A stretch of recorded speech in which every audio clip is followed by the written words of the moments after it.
अगर इतनी पूजा करने के बाद भी घर में शांति नहीं है, दुख कम होने की बजाय बढ़ते जा रहे हैं, जीवन में क्लेश है, तनाव है, कोई तरक्की नहीं है, तो थोड़ा रुककर खुद से एक सवाल जरूर पूछिए कि अगर सच में भगवान है, तो इतनी पूजा करने के बाद भी मेरे जीवन में दुख क्यों है? क्योंकि हो सकता है जिसे आज तक आप भगवान समझकर पूज रहे हो, वो भगवान हो ही ना। क्योंकि पूजा धूप बत्ती जलाने या फिर कुछ आरतियां रट लेने का नाम नहीं है। पूजा का मतलब है आप किसी शक्ति के सामने सरेंडर कर रहे हैं। और इस ब्रह्मांड में हर शक्ति पूजा के काबिल नहीं होती। बहुत सी ऐसी शक्तियां हैं जो सिर्फ हमारे डर और लालच पर जिंदा रहती हैं। हम लालच की वजह से उन्हें पूजते हैं और वो डरा कर हमें और अपने चुंगल में फंसाती जाती हैं। जैसे कि ज्यादातर घरों में देवी देवता की पूजा की जाती है, पितरों की पूजा की जाती है, और गांव में लोग किसी भी पेड़ की पूजा करना शुरू कर देते हैं कि ये हमारे बाबा का स्थान है। कुछ लोग भाई चच्चा की पूजा करते हैं और हर त्योहार पर उनके नाम का प्रसाद चढ़ाया जाता है, नहीं तो घर में परेशानियां आनी शुरू हो जाती हैं। लेकिन ऐसी शक्तियां जिन्हें हम भगवान मानकर पूज रहे हैं, वो हमें आजाद नहीं करती, बल्कि हमें और अपना गुलाम बनाती हैं। शुरुआत में ये आपको खुश करती हैं, आपको कोई बिगड़ा हुआ काम बन जाएगा, आपको थोड़ी बहुत शांति मिल जाएगी, ताकि आपको उनके ऊपर भरोसा हो जाए। लेकिन फिर धीरे धीरे ये आपको अपना गुलाम बना लेती हैं। उसके बाद आप कोई आध्यात्मिक उन्नति नहीं कर पाते। तभी तो आपने देखा होगा कि कई परिवारों में पीढ़ियों से कोई पूजा चलती चली आ रही है, लेकिन फिर भी उस परिवार में कोई शांति नहीं है। एक के बाद एक मुसीबत आती ही रहती है। और मजे की बात यह है, ये सब उन्हें दिखाई भी नहीं देता। अरे जो चीज हमें सुकून ही नहीं दे रही, उसे छोड़ो ना। अगर हम अपना लालच छोड़ दें, तो कोई भी शक्ति हमें अपना गुलाम नहीं बना सकती। और वैसे भी हमारे सनातन धर्म में पंचदेव पूजा का विधान है, जैसे कि भगवान गणेश, माँ गौरी, भगवान शिव, विष्णु भगवान और सूर्य देव। इनके सिवा किसी की भी पूजा हमारे मन में डर पैदा करती है। पूजा तो सिर्फ इन्हीं परम शक्तियों की होनी चाहिए, लेकिन हमें चाहिए चमत्कार। इसलिए हम बिना सोचे समझे किसी भी शक्ति के आगे माथा टेक देते हैं।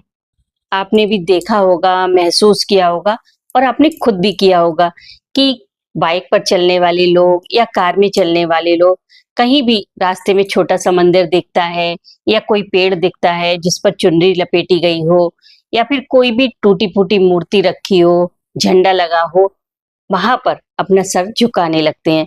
बाइक पर चलते हैं, रास्ते में जगह जगह अपना सर झुकाते जाते हैं। ये आपकी आजादी की नहीं, बल्कि आपकी गुलामी की निशानी है। अब हम पहचाने कैसे कि हम जिसकी पूजा कर रहे हैं वो सही है या गलत? तो इसे पहचानने का बहुत ही सरल तरीका है, अपने आप से सवाल करना। खुद से सवाल पूछिए, क्या आपकी पूजा आपको निर्भय बना रही है या फिर आपके मन में डर पैदा कर रही है? क्योंकि कोई भी दिव्य शक्ति हो, वो आपको डरा नहीं सकती। वो कभी भी ये नहीं कहती कि मुझे ये चीज चढ़ाओ, वो चीज चढ़ाओ, अगर नहीं चढ़ाई तो मैं आपका बुरा कर दूंगी। क्योंकि सच्ची शक्तियां जो होती हैं, वो आपको आपके भीतर मौजूद परमात्मा से मिलवाती हैं, आपको हल्का करती हैं, शांत करती हैं।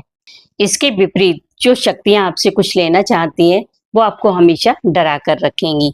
आपको लगेगा कि मैंने ये व्रत छोड़ दिया तो कहीं कुछ गलत ना हो जाए, मैंने पीरियड में पूजा कर ली तो कहीं पाप ना लग जाए, एकादशी पर चावल खा लिए, तुलसी तोड़ ली तो कहीं विष्णु भगवान नाराज ना हो जाए। तो देखिए, जहाँ डर है वहां परमात्मा कभी नहीं हो सकता। वहां सिर्फ अज्ञानता और अंधविश्वास होता है। अगर बहुत पूजा करने के बाद भी आपके मन में डर है, आपके घर की तरक्की रुक गई है, तो ये एक बहुत बड़ा इशारा है कि आप किसी गलत शक्ति के संपर्क में हैं। तो अब सवाल ये उठता है कि इनसे छुटकारा कैसे पाएं? तो सबसे पहले तो आप उन अंधी परंपराओं से बाहर निकलिए जो सिर्फ डर या लालच के सहारे चल रही हैं। जो पूजा आपको कमजोर कर रही है, उस पर सवाल उठाइए। क्योंकि बहुत सारे घरों में देखा जाता है कि जो लोग मर चुके हैं, उनकी फोटो भगवान के मंदिर में लगा ली जाती है। उनके आगे आप धूप बत्ती लगा रहे हैं, पूजा कर रहे हैं। ये बहुत गलत है। इससे आपको कोई ऊर्जा नहीं मिलती, बल्कि आपका नुकसान होता है। क्योंकि जब आप सच्ची और निस्वार्थ पूजा की तरफ बढ़ेंगे, तो आपको किसी चमत्कार की कोई जरूरत नहीं पड़ेगी।